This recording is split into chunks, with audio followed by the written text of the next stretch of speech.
Kwa miaka 2 iliyopita, serikali hii ya Kenya Kwanza ikiongozwa na Mheshimiwa Rais, na sasa imekuwa broad based government ikiongozwa na Mheshimiwa Rais, imebadilisha sura ya mambo ya banditry kwa Kerio Valley kwa miaka 2.5 ambayo ilipita.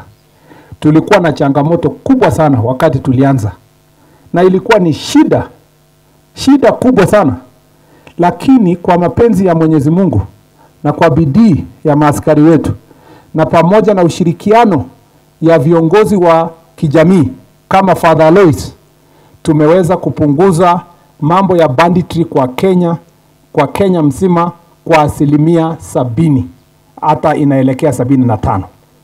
Na kwa hii Kerio Valley kwa mambo ya banditry, mimi nataka niwahakikishie wa Kenya, kwa sababu ninaona watu wengi sana wanaongea kuhusu idadi ya yale ambayo imefanyika hapa Kerio Valley. Tumepiga hatua kubwa sana kwa kudhibiti hii janga ya wizi wa ng'ombe na uwaji wa watu.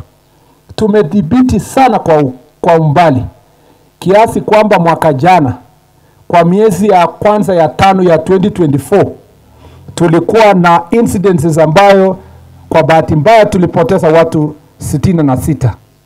Kwa miezi hizi 5 ambayo tumefikia kwa mambo ya banditry, hata kama ni kwa uchungu sana tunasikia tulitaka ikue 0, lakini imepungua kutoka hiyo 66 mwaka jana imefika watu 22. Na hiyo si kwamba ati tunafurahia. Tunataka kuhakikisha kwamba tumefika 0 kwa ile kazi tunafanya. Kwa yale ambayo yamefanyika hapa Kerio Valley, wacha niwahakikishie sehemu ya Kerio Valley kubwa ambayo wananchi hawakuwa wanaenda shule, watoto hawaendi shule, watu hawaishi, sasa watu wanaishi, watoto wameenda shule. Huko ukienda Baringo, sehemu karibu yote watu wamerudi kuishi makwao. Imebaki kona moja hapa penye inaitwa Loruk ambayo imetupatia shida kidogo.